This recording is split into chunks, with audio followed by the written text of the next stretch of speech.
Taib ikhwan wal akhwat rahimani wa rahimakumullah. Al-yawma, hari ini, sanwasilu durusuna, kembali kita melanjutkan pelajaran bahasa Arab kita min kitab Durusul Lughah Al-Arabiyyah li ghairin natiqina biha. Nadkhulul an, sekarang kita sudah masuk pada ad-darsul hadi asyarah, pelajaran yang ke-11. Ad-darsul hadi asyarah, pelajaran yang ke-11. Ikhwan sekalian, di pelajaran yang ke-11 ini, di sini kita akan latihan membaca teks, ya. Membaca teks cerita yang ditulis oleh penulis di sini. Kemudian ikhwan sekalian, kita akan menjelaskan pola tata bahasa, ya. Bagaimana cara mengetahui sekilas terkait dengan susunan antara mudhaf dan mudhafun ilaih. Ya, jadi mudhaf dan mudhafun ilaih itu isim ketemu isim. Begitupun mubtada dan khobar itu juga isim ketemu isim. Begitupun pasangan na'at dan man'ut juga isim ketemu isim. Nah, untuk membedahkan mana ini susunan mudhaf, mana ini susunan mubtada dan khobar, mana susunan na'at dan man'ut, nanti insyaallah kita akan mencoba menjelaskan secara sekilas. Meskipun rumusnya kita sudah bagikan di grup gitu ya. Nanti di grup WA itu ana sudah bagikan rumusnya, cara membedakan mudhaf dan mudhafun ilaih, kemudian mubtada khabar dan na'at man'ut susunannya. Itu ada ana sudah share di grup. Begitupun antara fi'il dan isi dan fa'ilnya, ya, isim fa'il dan fa'il. Itu sudah saya ana bagikan di situ. Baik ikhwan sekalian, kita lihat baiti rumahku, ya, baiti rumahku. Hadza baiti, ini adalah merupakan rumahku. Baiti amamal masjidi, rumahku adalah di depan masjid. Baiti jamilun, rumahku adalah indah. Fihi hadiqatun sagiratun, fihi di dalamnya hadiqatun sagiratun, ada taman yang kecil. Hadhihi gurfati, ini adalah merupakan kamarku. Fiha nafizatun kabiratun wa mirwahatun jamilatun, di dalam kamarku nafizatun kabiratun, ada kamar yang besar, wa mirwahatun jamilatun, dan ada kipas angin yang indah. Hadza sariri, ini adalah merupakan ranjangku. Wa hadza kursiyi, dan ini adalah merupakan kursiku. Wa hadza maktabi, dan ini adalah merupakan mejahku.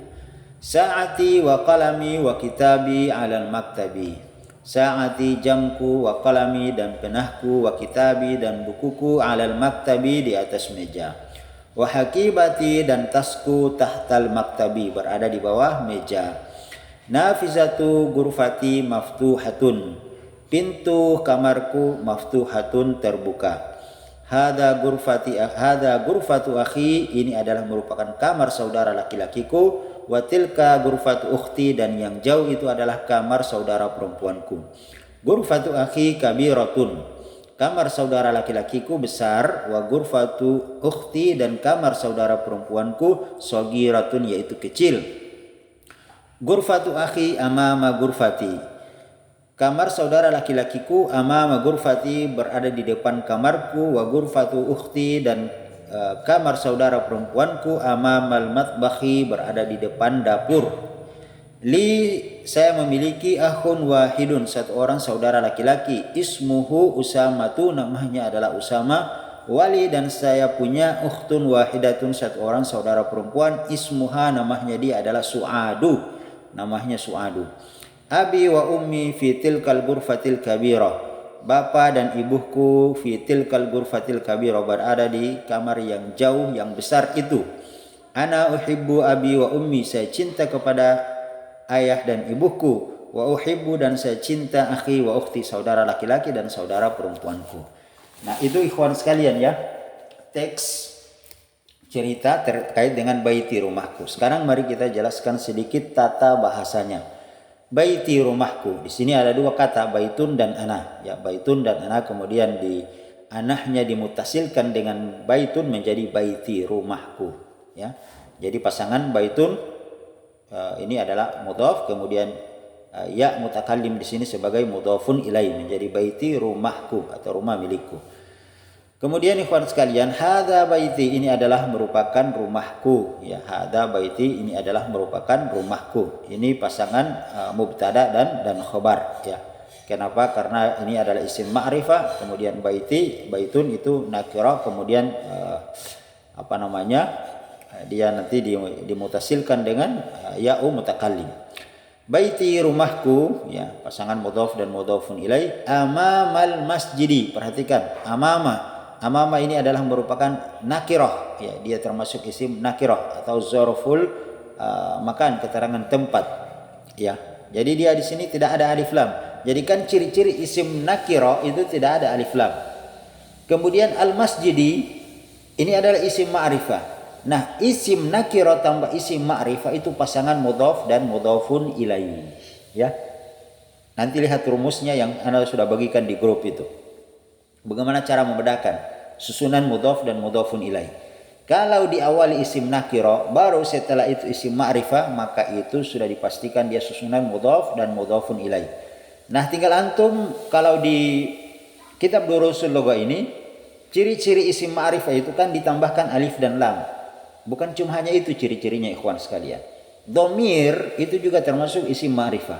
Nama orang itu juga termasuk isim ma'rifah.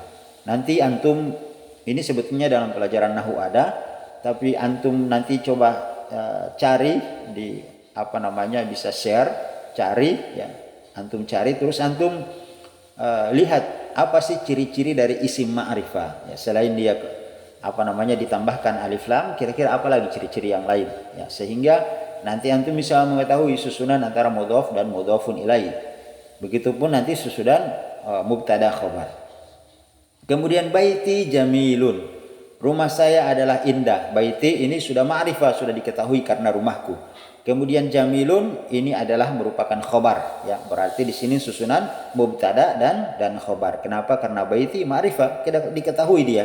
Sementara jamilun di sini adalah merupakan nakirah, tidak ada alif lam, maka dia kedudukannya sebagai khobar, ya. Jadi susunannya kan dia adalah apa? Ma'rifah dan nakirah itu susunan mubtada dan khobar. Sebaliknya untuk nakirah, ya, susunan ma'rifah dan nakirah itu tadi adalah merupakan sebagai khobar. Ya, sebaliknya nakirah dan ma'rifah itu susunan mudhaf dan mudhafun ilaih. Kemudian fihi hadiqatun sagiratun. Fihi, perhatikan fihi. Fihi. Ini ada dua kata di sini, fi dan baitun. Sebetulnya bisa dikatakan begini, fi baiti, di dalam rumahku, ya. Tapi kan tidak ditulis seperti itu bahasa Arab. Cukup diberikan di sini dhamir, ya, mutasilnya yaitu hu, fihi, di dalamnya. Hadiqatun, taman, sogiratun yang kecil, ya. Perhatikan hadiqatun sogiratun ini adalah pasangan na'at dan man'ut. Pasangan na'at man'ut. Man'utnya adalah hadiqatun, kemudian sogiratun sebagai na'atnya. Man'utnya tadi hadiqatun, kemudian sogiratun sebagai na'at. Kenapa dia disebut dengan pasangan na'at man'ut? Karena ini adalah isim ma'rifah ketemu dengan isim ma'rifah. Isim nakirah ketemu dengan isim nakirah. Hadiqatun itu isim nakirah, sadiqatun itu adalah merupakan isim nakirah, ya. Tidak ada ciri-ciri ma'rifah di sini, ya. Maka di sini pasangan na'at dan man'ut. Begitupun nanti kalau isim ma'rifah ketemu dengan isim ma'rifah juga pasangan na'at dan man'ut. Nah, itu rumusnya sudah kita bagikan, tinggal antum lihat saja, pelajari. Kemudian hadhihi gurfati, ini adalah merupakan kamarku, ya. Hadhihi gurfati, ini adalah merupakan kamarku. Gurfati, perhatikan gurfati. Gurfati itu kenapa dia menggunakan hadhihi? Kenapa? Kata tunjuk dekat hadhihi, isim isyarah, isim muannas. Karena gurfati itu seharusnya dia menggunakan ta marbuto, gurfatu, ya. Cuma di situ menjadi ta maftuha. Seharusnya kan ta marbuto. Ta marbuto itu artinya ta yang terikat atau yang tertutup. Kemudian karena dia kemasukan ya mutakallim, ya mutakallim di situ, maka dia ta-nya dirubah menjadi ta maftuha, ta yang terbuka dari yang tadinya ta marbuto, ta yang tertutup menjadi maftuha. Hadhihi gurfati, ini adalah merupakan kamarku. Fiha, di dalamnya, maksudnya ha ila aina yaud, kembali ke mana ini ha? Yaudu ila gurfah, dia kembali ke gurfah. Kenapa gurfah? Karena gurfah adalah isim muannas, ya. Maka dia di sini ha atau hiya. Yaudu ila ghurfah, kembali ke ghurfah. Fiha, di dalamnya, di dalam kamar itu, nafizatun kabiratun, ada jendela yang besar. Nafizatun kabiratun isim nakira ditambah dengan isim nakira. Nafizatun isim nakira, kabiratun isim nakira. Nakira ditambah nakira menjadi pasangan na'at dan man'ud. Wa mirwahatun jamilatun, dan kipas angin yang jamilatun, yang indah. Mirwahatun isim nakira, jamilatun isim nakira, maka ini pasangan na'at man'ud. Hadza sariri, ini adalah merupakan ranjangku. Ini pasangan mubtada dan khobar ya. Nah, cuma ini jangan saya jelaskan semua ya, nanti antum tambah bingung. Wa hadza kursi, dan ini adalah merupakan kursiku. Wahaza maktabi, dan ini adalah merupakan mejaku. Ini semua pasangan mubtada dan khobar ini sebetulnya ya. Tapi nanti tidak jelaskan ya, nanti antum tambah bingung. Nanti di pelajaran selanjutnya baru kita jelaskan.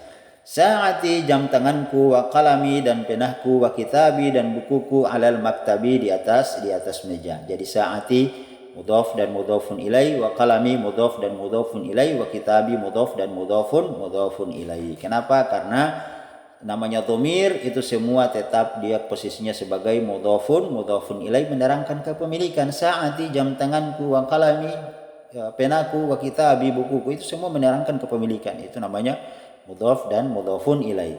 Alal maktabi, kemudian ala isim huruf jar, kemudian al maktabi isim majrur. Alal maktabi, di atas meja.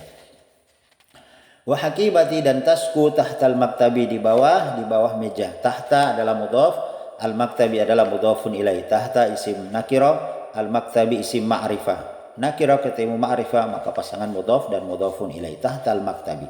Nafisatu ghurfati maftuhatun. Nafisatu, jendela, ghurfati, kamarku, maftuhatun, terbuka ya, terbuka. Hadihi, ini adalah ghurfatu, kamarku. Hadihi ghurfatu akhi, ini adalah merupakan kamar saudara laki-lakiku. Watilka, dan yang jauh itu ghurfatu ukhti, itu adalah kamar saudara perempuanku. Ghurfatu akhi, kamar saudara laki-lakiku, kabiratun, besar. Wa ghurfatu ukhti, dan kamar saudara perempuanku, sagiratun, itu kecil. Ghurfatu akhi, kamar saudara laki-lakiku, amama ghurfati, berada di depan kamarku. Wa ghurfatu ukhti, dan kamar saudara perempuanku, amamal matbahi, berada di matbahi, di depan dapur. Amama mudhaf, al matbahi mudhafun ilaihi. Nakira ketemu ma'rifah. Li, saya memiliki atau saya punya ya. Jadi di sini harful jar bersambung dengan mutasil dengan apa? Dengan isim mudhamir mutakallim, ana ya. Li, saya punya atau saya memiliki. Akhun, perhatikan, akhun wahidun. Tanpa wahidun sebetulnya cukup akhun, satu orang saudara laki-laki. Kenapa? Karena akhun di sini adalah merupakan isim mufrad, isim tunggal. Akhun, satu orang saudara laki-laki. Adapun wahidun, satu, di sini hanya penegasan saja. Tapi meskipun tidak ada wahidun, misalnya kita baca li akhun ismuhu usamatu. Saya punya satu orang saudara laki-laki bernama Usama. Tanpa ada wahidun pun orang paham bahwa itu satu orang saudara laki-laki. Ismuhu Usamatu, namanya adalah Usama. Wali ukhtun, dan saya memiliki satu orang saudara perempuan. Wahidatun, ini lagi wahidatun meskipun tidak ada. Kemudian ismuha, namanya dia Su'adu, yaitu namanya Su'adu. Su'adu ini nama perempuan. Abi, bapakku, wa ummi, ibuku, fi tilkal ghurfatil kabira, berada di kamar yang jauh yang besar itu ya, al ghurfati al kabira. Perhatikan, fi kemudian ada tilka. Tilka di sini tidak dianggap ya, tidak dianggap. Fi tilkal ghurfa ini tidak dianggap. Maka tetap al ghurfati dia posisinya sebagai isim majrur. Isim majrur, kenapa? Kemasukan huruf jar fi di sini. Jadi jangan terpengaruh dengan tilka di sini ya ikhwan sekalian. Fil ghurfati, di dalam kamarku ya. Maka di sini isim yang yang majrur, dia berharokat kasroh. Fil ghurfati, di dalam kamarku. Kemudian al kabirati, ini adalah merupakan naat, kata sifat ya, dia mengikut. Makanya di sini perhatikan, al ghurfati al kabirati, namanya ini isim ma'rifah ketemu dengan isim ma'rifah. Al ghurfati ya, kamar itu, al kabirati, yang besar itu. Dua-dua di sini isim ma'rifah. Ma'rifah ketemu ma'rifah, maka ini disebut dengan pasangan na'at dan man'ud. Kemudian yang selanjutnya, ana uhibbu abi wa ummi, saya mencintai bapak dan ibuku. Perhatikan, ana kita hilangkan anahnya. Ya, tidak usah pakai anak, langsung uhibbu abi wa ummi. Sama maknanya, saya mencintai bapak dan ibuku, ya. Tidak perlu pakai anak pun kita sudah tahu uhibbu, karena di situ, ya, di situ di sini dia menggantikan ana, ya. Dia di sini dhamir ana di sini, mutakallim di sini. Kemudian hibbu ini adalah merupakan fiil, ya, fiil, dia kata kerja di sini. Uhibbu, saya mencintai, saya menyukai. Abi, bapakku, wa ummi, dan ibuku. Wa uhibbu, dan saya. Ya, perhatikan di sini, kan di sini tidak pakai ana lagi. Wa uhibbu, dan saya. Ya, mencintai, hibbu, mencintai akhi, saudara laki-lakiku, wa ukhti, dan saudara perempuanku. Mari kita lihat tamarin, latihan-latihan ikhwan sekalian. Iqra, waktu baca dan tulislah. Man fi hadzal bait, siapa yang berada di dalam rumah itu. Man fi hadzal baiti, siapa yang berada di dalam rumah itu. Jadi hada tidak berpengaruh, tetap al baiti dia bermajrur. Kenapa fi di situ kemasukan huruf jar. Man fi hadzal bait, siapa yang berada dalam rumah itu. Fihi, di dalamnya, maksudnya al bait. Fihi di sini kembali yaud ila al bait, kembali ke al bait. Hamidun, yaitu si Hamid. Mada fil hakibah, apa yang ada di dalam tas. Fiha, di dalam hakibah, ya, hanya kembali kepada al hakibah, ya, yaudu ila akibah. Karena kenapa?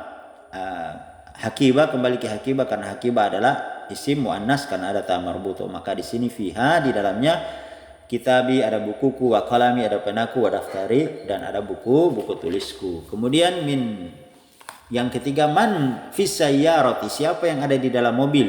Fiha, di dalam mobil itu, abi, bapakku, wa ummi, ibuku, wa akhi, saudara laki-lakiku, wa ukhti, dan saudara perempuanku. Man fi masjidil jami'atil an. Perhatikan di sini. Man fi masjidil jami'atul an. Siapa yang berada di dalam universitas kampus al-an saat ini. Ma fihi ahadun. Ma fihi ahadun. Tidak ada satu orang pun. Ya. Ma fihi ahadun. Tidak ada satu orang pun. Itu artinya. Ma tidak ada. Ya, ini dia nafi, menafikan tidak ada. Kemudian fihi, di dalamnya, kembali ke apa? Ke masjidul jami'atu, masjid kampus. Ahadun, seorang pun. Man fi masjidil jami'atul an, siapa yang berada di kampus, di masjid universitas saat ini. Ma fihi ahadun, tidak ada seorang pun di sana. Kemudian yang kelima ikhwan sekalian, man fi hadhil ghurfah, siapa yang berada di dalam kamar. Fiha, di dalam kamar itu, al mudir, yaitu kepala sekolah. Kemudian iqra, baca. Ini latihan yang kedua, ya. Latihan yang kedua. Uhibbu abi wa ummi, saya cinta bapakku dan ibuku. Uhibbu akhi wa ukhti, saya mencintai saudara laki-laki dan saudara perempuanku. Uhibbu zamili, saya mencintai daripada zamili, teman kampusku atau teman sekolahku. Uhibbu ustazi, saya mencintai daripada ustazku. Uhibbullah, saya mencintai Allah. Uhibbun nabiyya, saya mencintai Nabi sallallahu alaihi wasallam. Uhibbu lugatal arabiyyah, saya mencintai bahasa Arab. Perhatikan 1, 2, 3 dan 1, 2, 3 dan 4. Perhatikan. Uhibbu abi wa ummi, semua berharokat kasrah. Abi wa ummi, kemudian akhi wa ukhti, zamili, kemudian ustazi, semua. Kenapa? Karena dia kemasukan ya mutakallim. Sebetulnya di situ berharokat fathah. Aba. Ya, kemudian akho. Ya, semua berharokat kasrah di situ sebetulnya. Berharokat fathah. Ukhti, akhi wa ukhti. Ya, semua berharokat fathah. Nah, kenapa dia di situ berharokat kasrah? Fathahnya tidak kelihatan karena dia sudah kemasukan ya'u mutakallim. Nanti dia muncul di yang kelima, 6 dan 7. Uhibbullaha. Ya, uhibbullaha. Jadi abi wa ummi, akhi wa ukhti, kemudian zamili, ustadi, itu semua objek, ya. Itu semua objek. Maf'ulun bih, sebuah benda atau pekerjaan atau sesuatu yang dikenai dengan tindakan. Sementara hibbu itu adalah merupakan fi'il, kata kerja. Sementara di situ adalah merupakan fa'il, pelaku, domirnya ana, saya. Jadi di situ ana itu sebagai fa'il, sebagai pelakunya. Hibbu fi'il, kata kerja. Abi wa ummi itu adalah maf'ulun bih, objek. Akhi wa ukhti maf'ulun bih, objek. Zamili maf'ulun bih, ustazi maf'ulun bih. Kemudian uhibbullah, saya mencintai Allah Subhanahu wa taala. Di sini muncul, kan ikhwan sekalian, kita sudah jelaskan bahwa namanya fa'il itu berharokat dhamma. Fa'il, pelaku berharokat dhamma. Kemudian maf'ulun bih, objek itu berharokat fathah. Maka di sini muncul Allah, saya mencintai Allah. Jadi Allah di sini sebagai objek yang dicintai. Ya. Uhibbun Nabi, saya mencintai Nabi. Jadi yang dicintai itu adalah Nabi. Ya, itu objek yang dicintai. Uhibbu lugatal arabiyyah, saya mencintai bahasa Arab. Lugata al arabiyyah, semua berharokat fathah karena dia posisinya sebagai objek di sini maf'ulun bih. Ya, itu ikhwan sekalian. Wa hadza huwa darsul yaum. Inilah pelajaran kita hari ini. Lau kana ladaika su'alun, kalau antum punya pertanyaan, tafadhalu uktubu fi ta'liqat, silakan ditulis di kolom komentar, berikan masukan kepada ana, mungkin cara mengajar dan seterusnya, silakan ya antum berikan masukan. Syukran lakum, terima kasih, ila liqa, sampai kita berjumpa. Ad-darsus tsani asyar, pelajaran yang ke-12 insyaallah.